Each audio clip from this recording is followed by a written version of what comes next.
This is going to be the real estate building panel, which I would have thought a lot more agents would have stayed for. Seriously, you want to make more money, right? So we're going to go over a lot of different ways to make more money within actual agents, loan officers, anybody looking to lead generate. We have a lot of experts here within the real estate industry, which is primarily what we have here.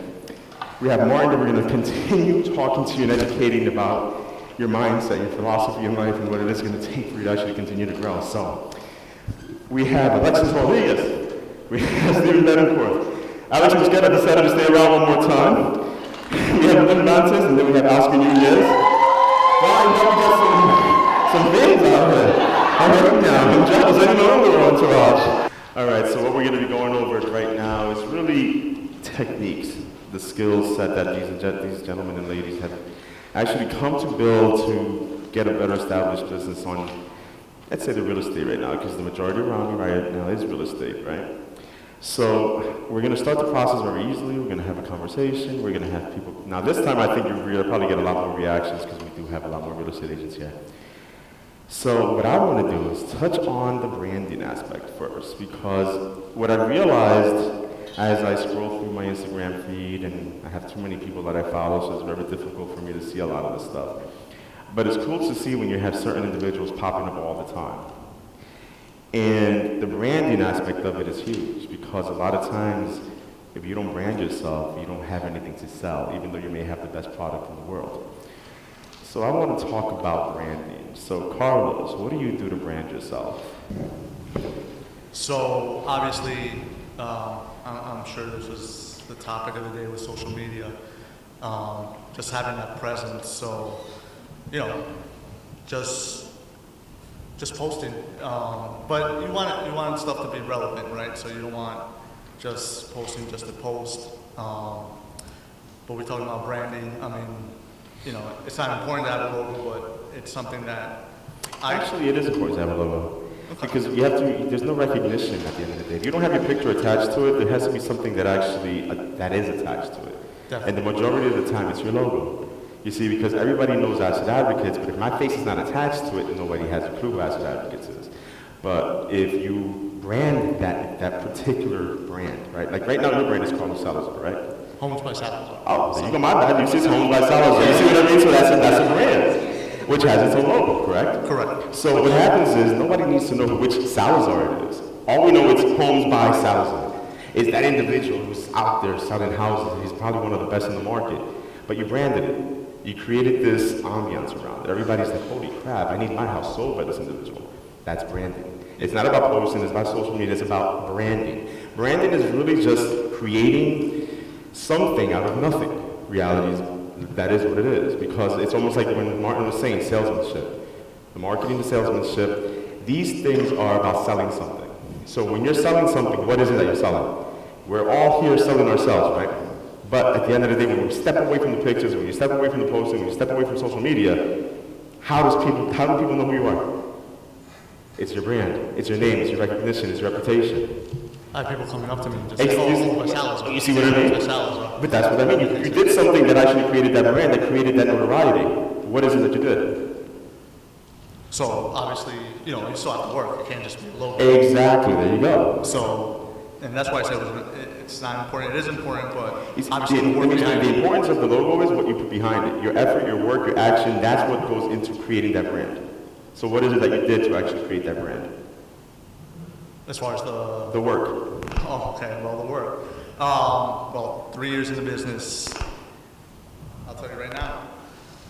Every person on this phone, once I got my license, knew that I was doing real estate. One reason, you know, whatever it is, even if I haven't talked to you in years, whatever the case is, I reached out. And I made it more of, let me know how I can help you. Instead of, hey, if you know anyone, let me know. If you know anyone, you know, I'm doing real estate, let me know how I can help you, whatever.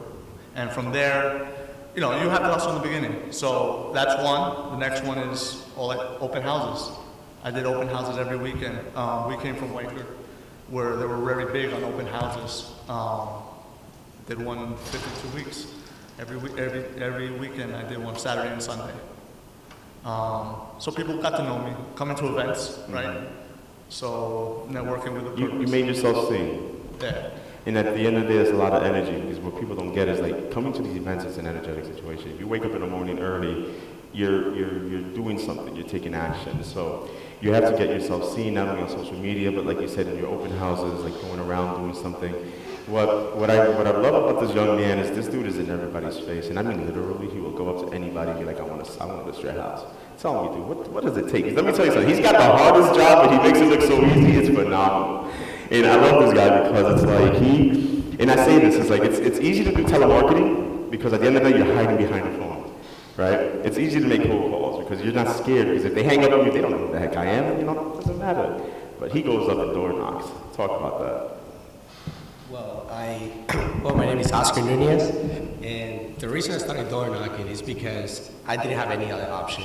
I started cold calling, like you said before, but every time I set up an appointment and I'll show up at the door, people will look at me like, who is this little kid? So it was a really pushy reaction. So I needed to find a way where I need to show my face, show my skills, and try to convince them. And that's the way I put it. I need 60 seconds to convince somebody that I'm the guy to work with. So that's when I realized that door knocking is my way. Because, they already know I'm young, so they will look at me physically right away. But once I start speaking about real estate or what can I do to help out, my physical appearance will disappear. You know why, though, right? The funny thing about it is, and you probably never understood this, but half the work is actually started. And what you did was you went to the door. Yeah. You understand? I can call anybody.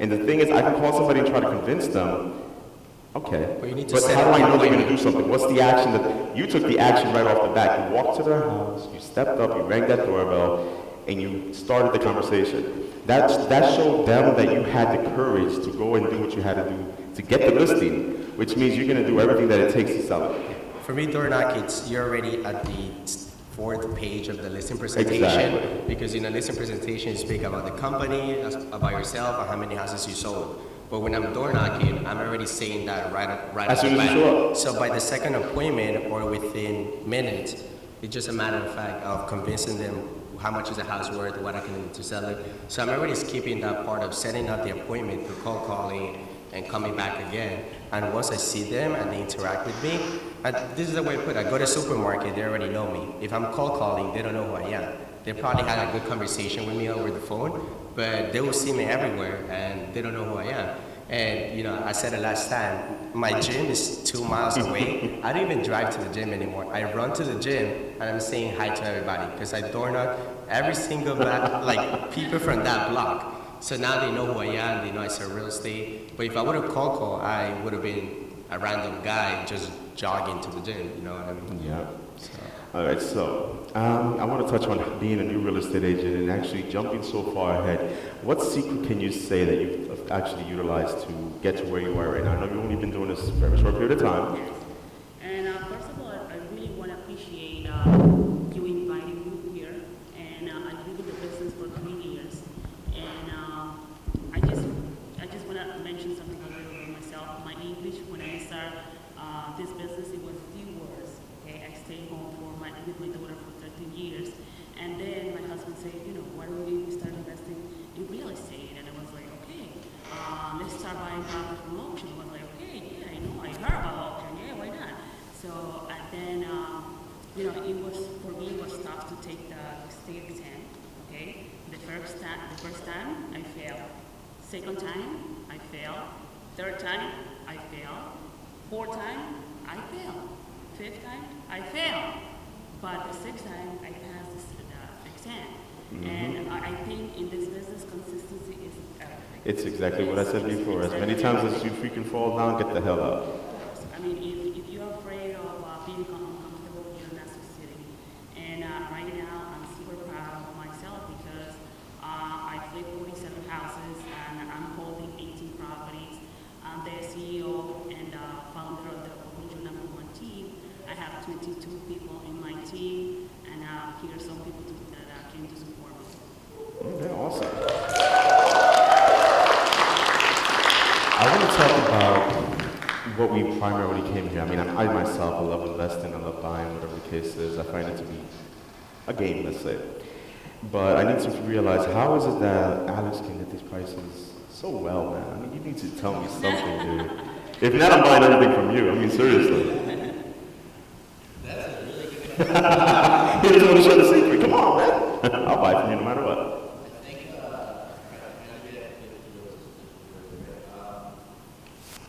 I've always been intrigued by people. So I'll tell you a little bit about me as a person. No, the other one. This one?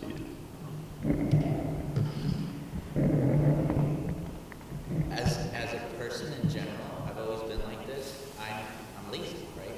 I don't want to do any more than I have to get the result that I want. Like, not that much more.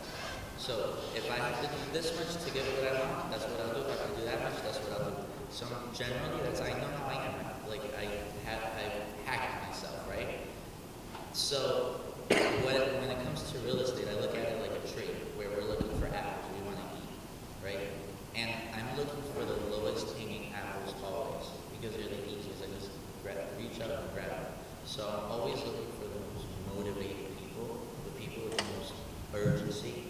As soon as it's like I get activated, you know, like a robot turns on. The moment I see urgency, it's on, right? So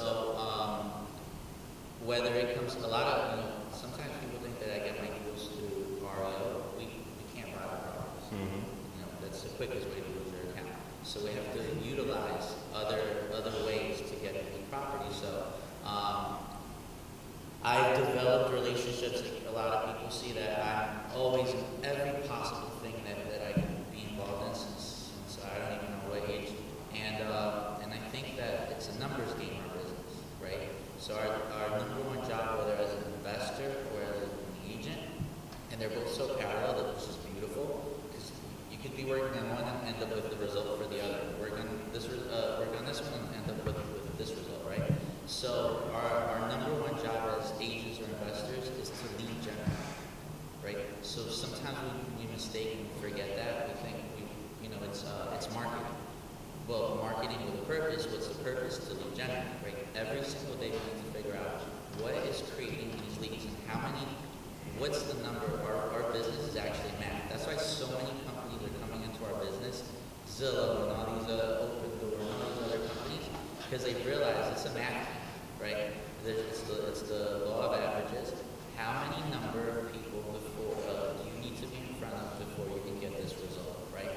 So basically what I would do is, this year not so much, last year and the year before, and again, it has to do with timing, right? When you have time to do it and the schedule, you can do it. But I knew I had 2 hours to work every day last year. Literally every day I could only work on real estate 2 hours because I was involved in so much. So I would get to the office or wherever it was that I wanted to do this from, and I would call 200 people, right? 200 people, 5 equals 5 leads for me, right? Equals 5 leads, 1 listing point. Next day, call 200 people. 200 people is 2 hours, right? Now, when I didn't have as much time, then I would try to work on other things. You know, who do I know that needs to do something? Who do I know urgently needs to conduct business? So another thing that I focus on is people that, you know, estate sales, or people that how do I put this? People that you know are going to sell faster than others. So as an example, in New Jersey, the average that a homeowner holds a property is 10 years. So I search people between 8 to 12 years, right? And if I can find people that I think have equity, they're going to be the most motivated because I simply need to put the idea in front of them. So when I go to in front of them, like Oscar, whether I call them or I go to their house or I meet them somewhere, it's more of a pitch. And then at that point, I can say, well, look, I'm looking at buying this property. I think that you have 2 options. You can go this way. You can put it on the market. You can offer it on the broader market. You're going to run into these inspection issues or these other things, and we can do that. We can get through them. Or what are you looking for? I'm looking for something that's easier. I bought a property for $20,000 in Hillside that was financeable. And the guy didn't want to deal with any issues. He wanted somebody to buy it with no inspections, no attorney review, nothing. Didn't want to deal with it. So I said to the guy, are you sure? Because I'm a real estate agent, right? Are you sure we can put it on a broader market? No, I don't. I'm dealing with other things in my life, so he has that motivation, that urgency. I just need to sell it. So I said, well, okay, what would you want to sell it for? I don't know, what would you give me? Well, throw me a number. 20,000. Okay, let's go to your attorney's office and give it to you. So when you actually start to look for the lowest hanging apple, whether they're the people, just think about it. The average is 10 years. The numbers are telling you that people are leaving their houses on average in 10 years. So if you focus on that, then all of a sudden it's a numbers game before you get the most motivated people. The ones that are not great deals, you list as an agent, right? And the ones that are the greatest deals because they have their job, they're dealing with a divorce, they are studying for college, whatever it may be. Those are the ones that are going to be willing to conduct business in the manner that an investor would like with the highest return, right? Yep. So that's really what it is, a numbers game. You focus on what it is you think you have the most access to, and then you just hit as many people as you possibly can.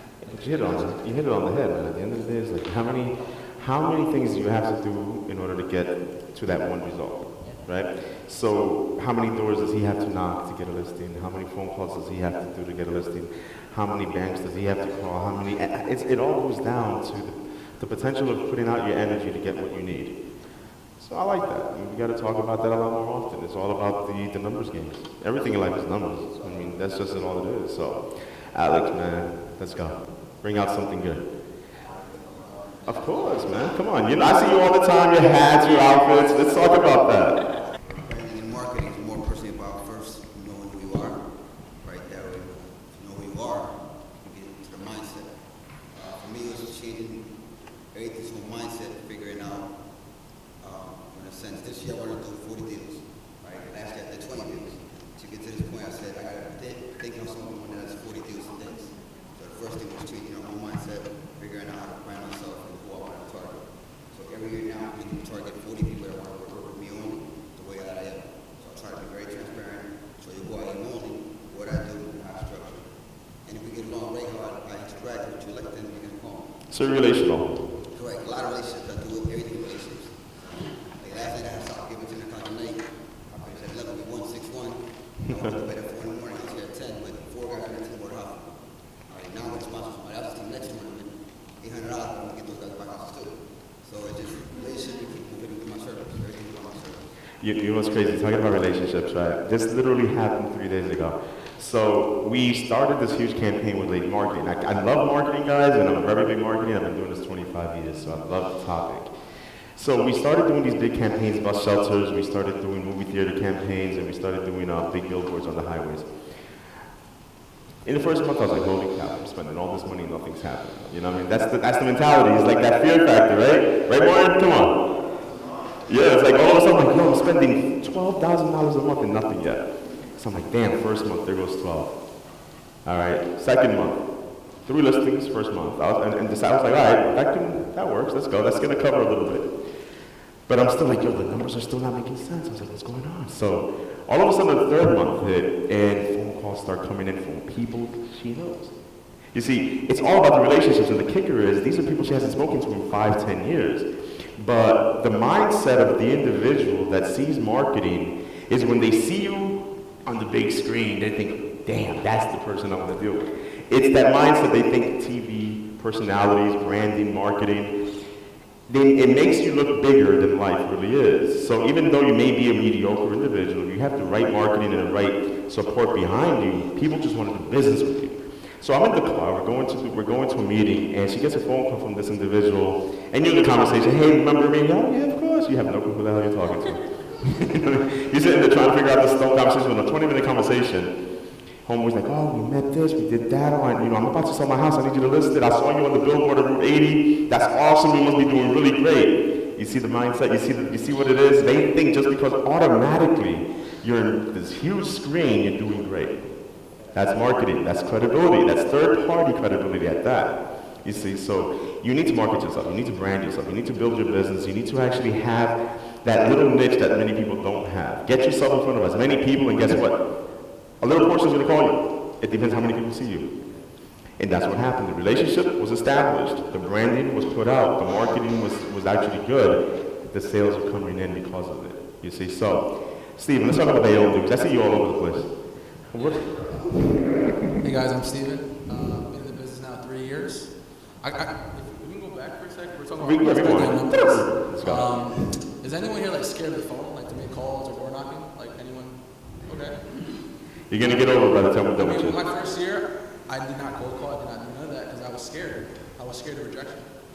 Because I remember they were like, call the people you know, and I started doing that. And I called my friend, and he's like, why are you talking like that, bro? I'm like, what do you mean? I'm just like, I'm using the script, right? And that gave me fear of the phone and fear of cold calling, but it's really a mindset. Because think about it. If anyone bought a car here lately, like a new car or anything like that? I'm in the middle of it. Okay. If I call you and I say, hey, you need to buy a car, and you say no, it's because you're not in the market to buy a car, you just bought a car. So it's the same thing when you're talking to people, asking, hey, are you in the market to buy or sell a house? And they say no. They're not saying no to you, they're saying no because they just don't need your service at the time. So if you have that mindset that you're calling these people and you're just looking for one person, you call 10 people, 9.5 are going to say no, but you're just looking for that one person that's going to give you some interest, and then you build a relationship. So it took me a while to realize that, and that did not allow me to cold call my first year because I was scared of rejection, but it's not really rejection, it's not in the market. They already either have a house or there's not in the market to make it take action. So if you start thinking like that, then hitting the numbers is a lot easier. I like what you said because what you did is you switched up what the actual notion was. People have a conception, the misconception that certain times when you hear no, it's your personality, it's your approach, it's you as an individual. You may not be wearing a pretty shirt, you're ugly as heck, who knows? You know, you're just under this wrong preconceived notion that someone's just saying no because it's you, right? Whenever you're going out and you're talking to people and you're trying to get a sale, it's not about you. It's about them. Because you're trying to get to them. I mean, at the end, that's who you really want to talk to. That's what you're trying to pull. You're trying to get that sale out of them. You're trying to get that business out of them. So what you said was right. Is we have to think about it as what is it that they need in order for me to be able to get what I want. At this moment, they just don't need that. So what you do is be a friend, be relational. Create that, that bond. All of a sudden, they're going to think about it in a year later. You know what this kid called me? I'm going to call him back because I like how he was. He approached me with this good mannerism. He made me feel comfortable. I want him to list my house. And they'll call you back, believe it or not. Because I've seen it happen many times and times again. Is your approach to individuals. You leave a piece of you whenever you speak to someone. Either that piece is going to be good or bad. It's really how you approach the individual. Yeah, I think you have to set apart because clients like when you give them back. Like, for example, I do a lot of foreclosures, I have a lot of short sales, and the idea of my business is that, I represent the listing, the buyer, I don't wholesale, I wholesale, and then I buy the property and I give it to my investors to buy it, and then they give me the listing back. If I have to use my construction company, I usually charge 10% out of the construction cost. Now, if I'm doing any properties from probates, is that I do have my cleaning crew or my donation crew. So I think if you bring them value, of course, they're going to list with you or they're going to sell with you. Well, it's always about value. You can't be in business if you don't have a value. Right. Because it's like we could all think that we're. Well, the biggest thing is it's worth. You understand? Because it's like I said before, is when you're a business person, right? If you don't have something valuable to give, you're not selling anything. It doesn't matter what it is. But yet, you can be the worst salesman in the world and you have something great to give, they're all going to buy it because it's not you they're buying what you're selling. It just happens to be you selling it. And that's just the reality of it. So you're agents, you're selling houses. What's important too, like Steven said, his friend said, why are you talking like that? You gotta be genuine too. Find a script that works for you, and Sometimes with friends you don't need scripts. You can't use scripts with friends. yeah. You know what I mean? The script is really just a guide. It's not really, you're not supposed to really follow a script. You're supposed to personalize it. Yeah, but you read it verbatim, didn't you? Being a new agent, that's what I said, read the script, so that's what I did, and it was super uncomfortable. And I said, you know what, I don't want to get cold calling, that's too hard, it's not me. But it's not that it's not you, it's that it's just a guide to ask these right questions to get the answers you're looking for. And even after the call, follow up is key. Because you'll call, you'll get a lead. I got an appointment. I followed up, they didn't want to do anything. I left it alone. I sent my partner to go talk to them when I wasn't around. And she's like, yeah, I'm ready to list, but someone else is coming too. And we're rushing. We eventually got the listing, but if you don't follow up, someone's going to follow up. But you know the rules, right? The rules of sales is you need to touch somebody 8 times by the time you actually get the biggest return.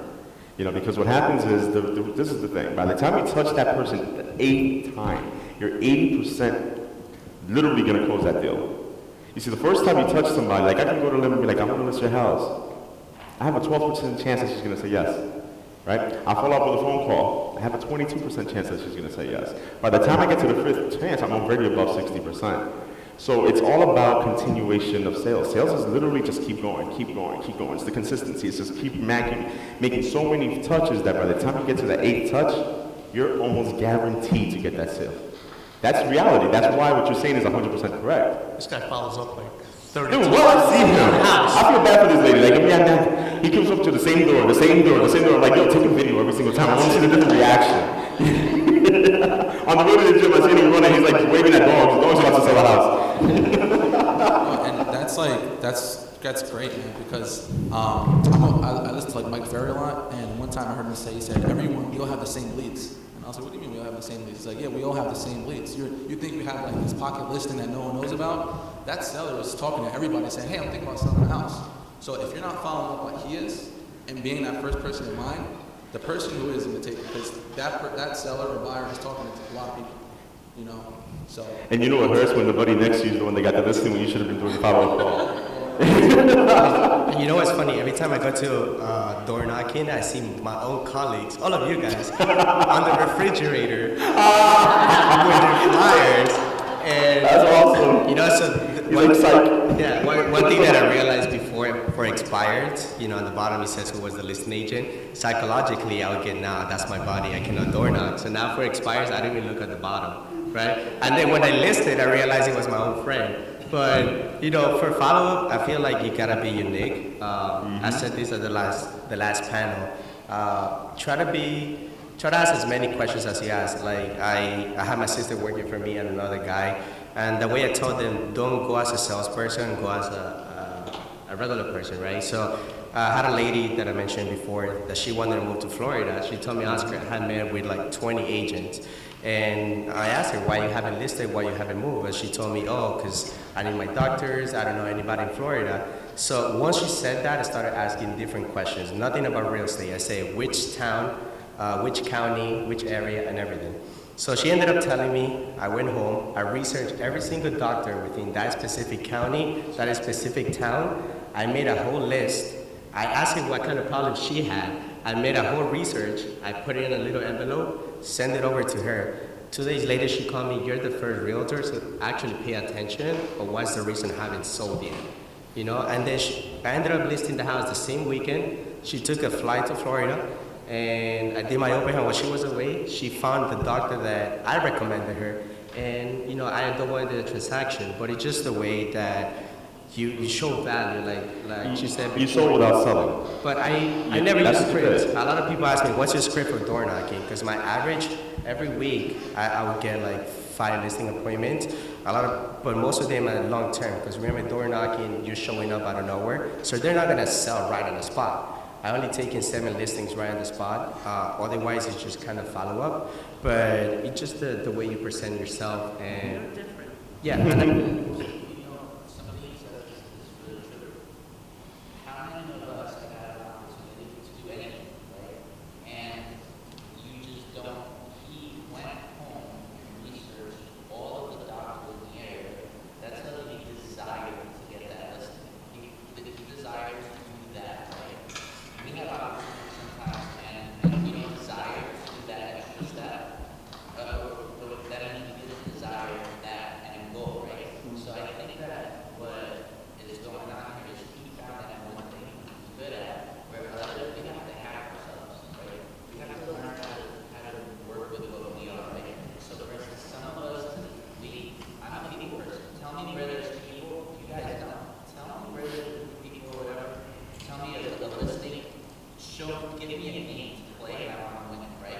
So I know that I'm good at that.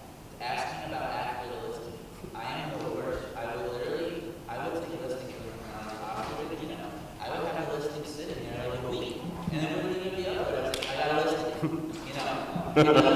because it wasn't part of my team to do that part, right? So for instance, that's where I was at. So you guys see me everywhere I go, I have a million people around me, each one of them doing something different because I know that I'm not going to do it, right? But I want the results, so I need to implement systems.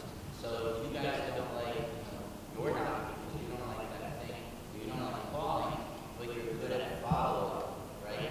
Then build a team. That goes into figure out how you can do the most amount of what you love to do, and then if that means inserting yourself in a team, go with it. Yep. If it doesn't require a team, because some personalities, they're leveled out, they can do everything, and you do everything on your own. But I think that's where everyone is failing. We're all trying to do a million things that you're not built to do. Exactly. Exactly. So I need to grab only 2 questions very quickly because unfortunately we have come to the end. I need to be out of here where they're going to start kicking me out. So we have time for 2 questions. Who has a question? Anybody have a question? Come on, raise up. If not, I'm going to touch. Oh, there you go. So, any of you guys recommend like a management company to run like one of your properties? Like when you have a buy and hold and you want a management company to manage it? You guys recommend? Just real estate management, like the collection of rents and so on? Yeah. Do you guys recommend any management companies? I can recommend a couple. We can talk after the Great. panel. All right. Thank you. No problem. All right. Anybody else? So my question is, like, when you're trying to first get into it and you're trying to buy a house, right now the competition is really high. You can even put $5,000-$10,000 above the asking price and you still will not get a house. What's your best advice in order to get a house? Are you asking as a buyer? Yes. Okay, go ahead, ask him. As the buyer, I mean, there's many ways. You could waive inspection, you could waive appraisals, in order to make your offer a little bit more appealing. I have my own clients. What I do is I send a personalized letter to the seller, why we want the house. Send a picture of my client with the kids and dog, whatever the case may be. Psychologically, the seller is going to feel identified with that offer. And also make sure that, because agents could be a little bit tricky, that you send the offer with the seller needs to sign that they saw the offer. Because sometimes if you're in a bidding war situation, most of the times the listing agent is going to have their own buyer. And if you're working with a buyer's agent, sometimes it could happen that they might not push your offer as much as they can because they want to have their own buyer as well. Yep. So make sure you send your offer with a letter stating that the seller saw your offer with the waiving contingencies. You could waive inspection.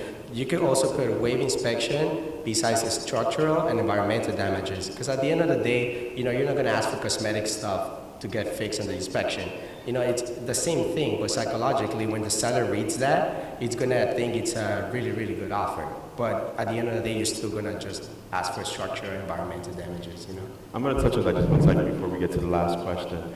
I had a property that was in Bloomfield, and I like the fact that he said certain things pertaining to how you approach with the offer. This particular buyer was in a bidding war. We actually had quite a bit of people bidding on this particular property. And then we actually had gotten a higher offer. I had gotten $5,000 above what this particular person had offered.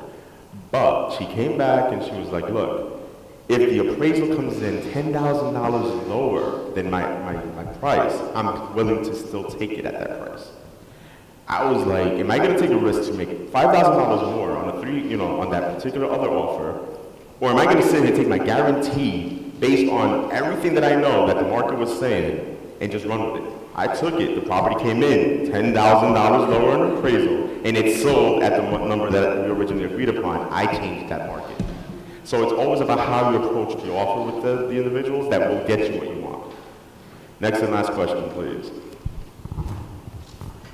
Hey, when you're working as the realtor, but then you end up buying the house, is there any disclosures or anything you have them sign so that you cover your ass? So if you're representing yourself as a buyer, you mean? And you're also the agent? Yeah, you're a real estate agent and you end up, buying the house. Is there anything you make them sign to say, hey, I was Who's willing going to take that?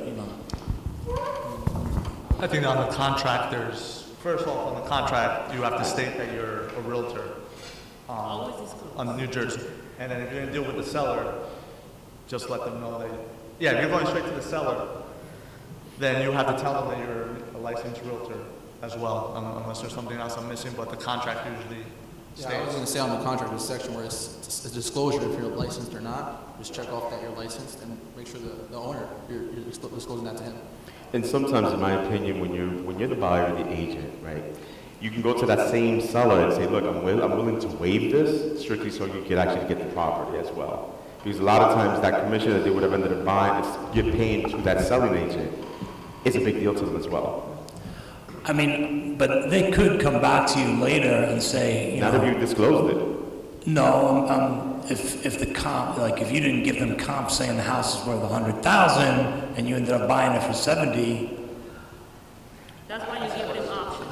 So I think you're referring to maybe the comment that I made. I drove the guy directly to the attorney's office. So you're right, nothing prohibits anyone from coming back later and saying, hey, you may have disclosed you were an agent, but you also didn't tell me that it was worth more, right? So that's where you have to really do everything possible to protect yourself. And what was the way that I thought that would work for me is I took the guy and said, look, I'm serious. I'll buy it for me. Do you have time right now? Let's drive to the attorney's office. We have to make an appointment. But at least this way, we'll let your attorney draw the contract, right? He did it. His attorney drew the contract. I removed myself as an agent from that transaction. Now I'm no longer that guy's representative, his attorney is, and that's how I protect myself. But also, I just give you this one piece of advice. You guys are buying houses, just go to the houses as investors first, and then if the house is not a good investment property for you, take your hat off and put your realtor on. That's easier for the seller to handle than to go as a realtor who they expect you to represent, and then take that off and now you're representing yourself. Right? So I think that's a little difference that you can do, and it'll help you in your business and protect your Yep. All right, Martin, let's close this up. I'm just going to say I'm going to pass it off to Martin so we can finish up. But I want to thank everybody for coming.